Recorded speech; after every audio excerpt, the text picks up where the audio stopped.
Saudara, pendaftaran peserta didik baru atau PPDB, pemerintah Provinsi DKI Jakarta akan membuka jalur zonasi Bina RW bagi siswa yang rumahnya dekat dengan sekolah tujuan. Sebelumnya sistem zonasi dengan menggunakan kriteria usia yang diberlakukan Pemprov DKI Jakarta menuai polemik. Jelang tahun ajaran baru, sejumlah calon siswa belum mendapatkan sekolah. Menyikapi hal ini, Pemprov DKI Jakarta membuka jalur zonasi Bina RW bagi siswa yang rumahnya dekat dengan sekolah tujuan. Nantinya, jumlah siswa dari sebelumnya 36 orang di tiap kelasnya akan ditambah menjadi 40 orang. Dengan 4 siswa berasal dari penerapan jalur zonasi Bina RW. Jalur zonasi Bina RW akan dibuka pada 4 Juli mendatang. Mengakomodir tingkat tingginya minat masyarakat untuk sekolah negeri, di mana ada siswa yang berada satu RW dengan sekolahnya ini belum dapat diterima, maka hari ini kami mengumumkan bahwa pemerintah Provinsi DKI Jakarta melalui Dinas Pendidikan membuka jalur yang namanya jalur zonasi untuk Bina RW sekolah. Tentunya dengan kami menambahkan kuota untuk menambahkan rasio di setiap kelasnya dari 36 menjadi 40. Kami tentunya dengan berkoordinasi kepada Kemendikbud. Sejumlah orang tua calon siswa menyambut baik penerapan jalur zonasi Bina RW. Namun, jika kriteria usia kembali digunakan sebagai penentu dalam jalur zonasi Bina RW, orang tua calon siswa mengaku keberatan. Setuju. Oke. Kenapa Kak kalau boleh tahu setujunya? Karena biar bisa diawasi anaknya kan sekolahnya lebih dekat gitu. Tapi Kak, kalau misalnya kuotanya nih, banyak peminatnya nih, lebih dari kuota misalnya lebih dari 4, misalnya 100 orang yang daftar. Dan prioritasnya ada berdasarkan umur, masih setuju atau tidak? Tidak. Kalau untuk masalah umur didahulukan sih saya tidak setuju ya. Soalnya kan kasihan yang nilainya tinggi-tinggi gitu kan, kalau misalnya yang buat umur itu kayaknya saya tidak setuju deh Mas. Sebelumnya, kriteria usia dalam seleksi calon siswa di jalur zonasi PPDB 2020 jadi sorotan karena dianggap mengabaikan kemampuan akademik calon siswa. Penerapan kriteria usia juga membuat siswa yang rumahnya dekat dengan sekolah tujuan tak lolos. Arista Widya Maheswari salah satunya. Dalam program Sapa Indonesia Malam, Rabu 1 Juli 2020, ia bercerita gagal masuk ke sekolah tujuan meski rumahnya hanya berjarak 200 meter. Kalau Arista sekarang tersisih katanya? Iya, tersisih. Udah 4 kali. Berapa jarak dari rumah ke sekolah itu? Kira-kira 200 meter. 200 meter? Iya. Itu selemparan batu, dekat sekali. Jadi dekat sekali dari sisi zonasi, prestasi mungkin tadi Arista gagal ya? Iya. Lalu kemudian masuk ke seleksi zonasi daerah yang seharusnya dekat sekali nih. Betul. Iya. Tapi kemudian gagal juga. Karena? Karena umur. Sementara itu, setelah berhari-hari jadi sasaran kemarahan orang tua siswa, Dinas Pendidikan DKI Jakarta 29 Juni lalu dilaporkan ke Ombudsman Republik Indonesia atas tuduhan maladministrasi. Kisruh kriteria usia PPDB Jakarta kemudian berlanjut ke Komisi 10 DPR. Wakil Ketua Komisi 10 DPR, Dede Yusuf, memahami daya tampung sekolah negeri se-DKI Jakarta terbatas bagi seluruh pendaftar.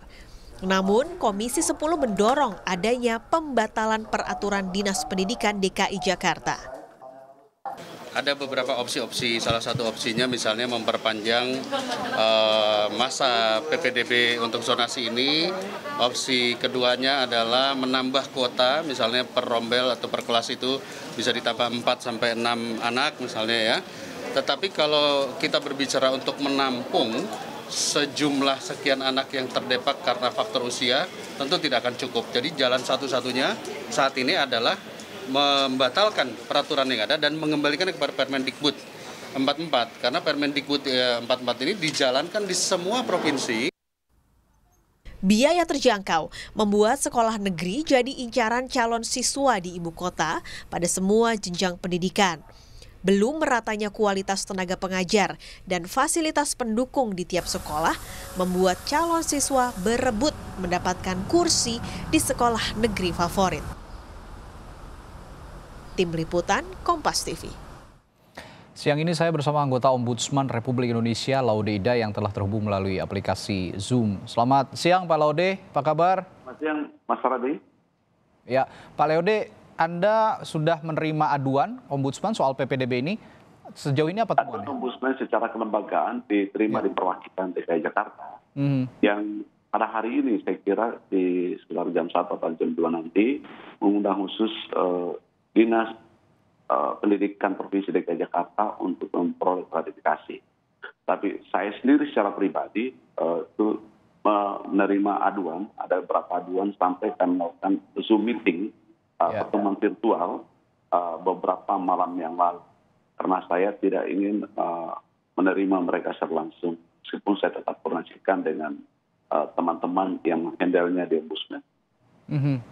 Ya, Pak Laude, lalu Ombudsman mengatakan sebelumnya PPDB DKI Jakarta ini maladministrasi. Mengapa demikian? Apakah karena memang Dinas Pendidikan DKI Jakarta tidak mengindahkan Permendikbud dan mengutamakan persyaratan usia dalam penyeleksian penerimaan siswa baru ini? Ya, pertama begini, kalau kita lihat dari proses pembuatan kebijakan, ini sudah pelanggaran undang-undang pembuatan peraturan perundang, undang-undang tentang P3. Kenapa? Karena ini kebijakan baru dan dampaknya luas dan bahkan berjangka panjang, harusnya itu dikonsultasikan ke publik gitu, meminta partisipasi stakeholder. Nah, kemarin kami diskusi di DKI Jakarta saja, di Golkar DKI Jakarta yang menyelenggarakan diskusi, ternyata di komisi yang terkait di DKI Jakarta pun tidak dikonsultasikan itu. Masyarakat seharusnya, orang tua siswa, organisasi yang peduli, itu terus dimintai untuk pendapatnya sebelum menetapkan kriteria usia itu sendiri. Itu dari segi proses pembuatannya.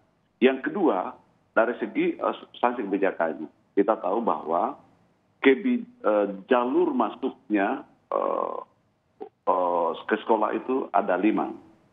1 zonasi, 2 afirmasi, 3 prestasi akademik, non akademik, dan kemudian pindah orang tua. Yang disyaratkan umur kalau mengalami kelebihan dari pendaftar suatu kelas itu adalah hanya zonasi dan afirmasi. Ini artinya sudah ada diskriminasi untuk warganya secara terbuka. Yang ketiga itu ada pelanggaran tentang undang-undang sistem pendidikan nasional. Syarat umur tidak pernah disyaratkan di sana. Umur hanya disyaratkan ketika masuk SD. Setelah itu punya hak yang sama. Yang berikutnya lagi adalah peraturan Mendikbud nomor 44 tahun 2019. Hal yang lain yang perlu dipahami adalah kepatutan. Patutkah umur yang orang yang misalnya sudah tidak terlambat masuk sekolah atau tidak naik kelas sehingga usianya bisa sampai 21 tahun baru tamat SMP. Kemudian mereka harus mengalahkan orang yang berprestasi di zona yang sama. Itu saya kira tidak patut. Tentang kepatutannya sendiri dalam Undang-Undang Pelayanan Publik, dan saya kira menjadi catatan utama ya, karena hal yang tidak patut ini kemudian dipaksakan menjadi satu kebijakan itu tidak benar. Yang terpenting adalah sebetulnya kontrol terhadap kebijakan ini itu tidak dilakukan. Saya kira Gubernur Anies Baswedan tidak hands-on terhadap persoalan ini, padahal beliau ini bisa dianggap ini Anies Baswedan sekarang ini itu melakukan kekerasan terbuka terhadap anak-anak. Karena kita tahu bahwa yang tergelepar, terdampak sekarang ini adalah anak-anak generasi muda, usia 14-15 tahun, yang kemudian mereka karena harus dikalahkan, harus menangis terus-menerus, harus menderita batinnya, karena ternyata prestasi mereka tidak dihargai. Rumah mereka yang dekat dengan sekolah seperti dalam pembukaan wawancara tadi, butuh pun itu dia baikkan. Pak Ini Laude, betul-betul sangat berdampak panjang. Pak Laude, ada alasan dari pemerintah Provinsi DKI Jakarta, permasalahannya sebenarnya bukan pada jalur-jalur yang disediakan untuk PPDB ini, melainkan adanya kuota terhadap atau ketersediaan kursi pada SMP, SMA negeri yang dituju. Nah, apakah ini memang sebenarnya mereka mengatakan mereka sudah menjalankan semua prosedur secara maksimal. Nah, apakah ini permasalahan kuota ini juga menjadi hambatan bagi semua siswa yang ingin masuk ke sekolah negeri, terutama yang favorit? Itu bisa jadi seluruh Indonesia. Kita tidak usah cerita favorit atau tidak favorit dulu, tapi ini soal kuota, soal daya tampung sekolah, itu adalah persoalan klasik di Indonesia secara keseluruhan, saya kira. Tapi bukan itu masalahnya. Ini adalah kriteria yang dimunculkan secara tiba-tiba yang harus mengalahkan yang lain, yang harus membuat anak-anak menderita secara batin dan berkepanjangan. Dan ini saya kira sekali lagi, ini proses pembuatan kebijakan ini sendiri sudah cacat formal.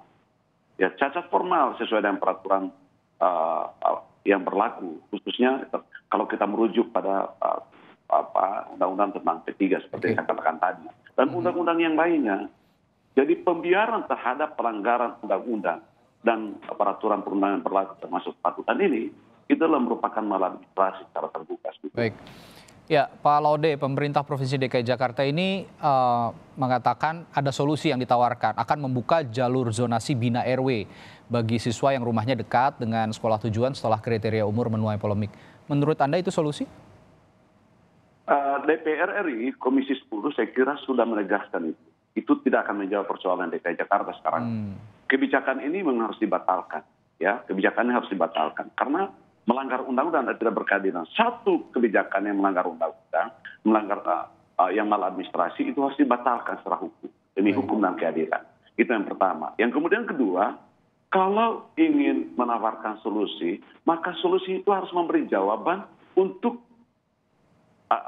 yang berkeadilan. Kenapa harus menerima misalnya hanya 4 orang? Kenapa bukan 10 orang? Kenapa bukan 15 orang? 20 orang? Lakukanlah kebijakan, usulkan kebijakan, munculkan solusi yang berkeadilan. Apa yang saya mau katakan? Misalnya, daya tampung satu kelas 36 orang. Bukalah 2 kelas, kelas pagi dan kelas sore. Toh guru yang mengajar juga cukup tersedia. Ini kondisi kita sekarang ini belum normal juga. Karena belum tentu gunakan kelas itu. Ya, masih di rumah ya Pak ya? Masih belajar di rumah ya? Iya. Ya, lalu Pak Laude, ini kalau misalnya merujuk pada waktu yang tidak lama lagi, tahun ajaran baru 13 Juli sudah dimulai. Anda mengatakan tadi bahwa ini maladministrasi harus dibatalkan. Nah, apakah pembatalan proses itu dan kemudian proses baru yang diselenggarakan oleh PPDB, proses baru yang diselenggarakan oleh Pemprov DKI, masih ada waktu merunut kepada waktu ajaran baru yang tidak akan lama lagi akan dimulai? Tidak ada waktu yang terlambat sebetulnya. Tidak ada kata terlambat untuk melakukan kewajiban hukum yang berkeadilan. Untuk memberikan pelayanan pada mereka yang menuntut keadilan, yang menjadi korban dari ketidakadilan, dari pelanggaran undang-undang itu sendiri. Jadi kalau itu misalnya terimalah, bisa terima 2 kelas dalam satu jatahnya menjadi 2 kelas, itu akan terbuka luas seperti itu. Dan sekali lagi itu ruangan ada tersedia. Kenapa lagi sekarang itu orang belajar di rumah gitu. Ini yang harus dicatat ya. Orang-orang yang menginginkan untuk sekolah di negeri karena mereka tidak memiliki kemampuan yang terbatas, kecuali kualitas belajar mengajar di sana memang terjamin. Kemampuan terbatas untuk menyekolahkan anaknya di swasta. Boleh saja mereka menyekolahkan anak swasta kalau mereka yang berkemampuan. Carilah sekolah-sekolah favorit. Seorang tetangga yang datang ke saya, seorang single parent yang datang langsung ke saya dan saya larang untuk mendatangkan teman-temannya ke tempat saya, nyatakan saya ini mempersiapkan anak saya supaya dia masuk ke sekolah itu di zona yang sama. SMP-nya berdekatan, bertetangga dengan SMA-nya. Kok saya dikalahkan, anak saya dikalahkan karena usianya belum 19 tahun. Yang satu lagi hanya kurang 3 bulan. Satu 15 tahun 5 bulan, satu 19 yang diterima 15 tahun 8 bulan.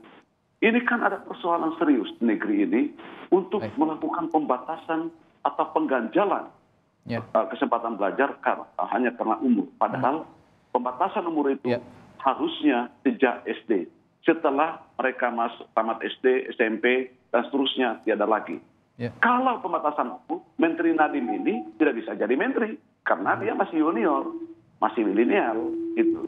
Tapi karena dia nggak berprestasi untuk menjadi menteri, jadilah menteri.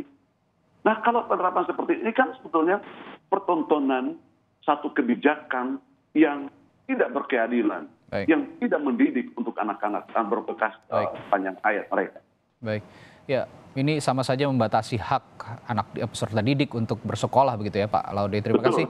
Ya, baik, terima kasih Pak Laude Ida, anggota Ombudsman. Semoga ada solusi secepatnya dari pemerintah Provinsi DKI Jakarta dan upaya yang dilakukan Ombudsman juga didengar oleh pemerintah Provinsi DKI Jakarta untuk segera mencabut PPDB ini.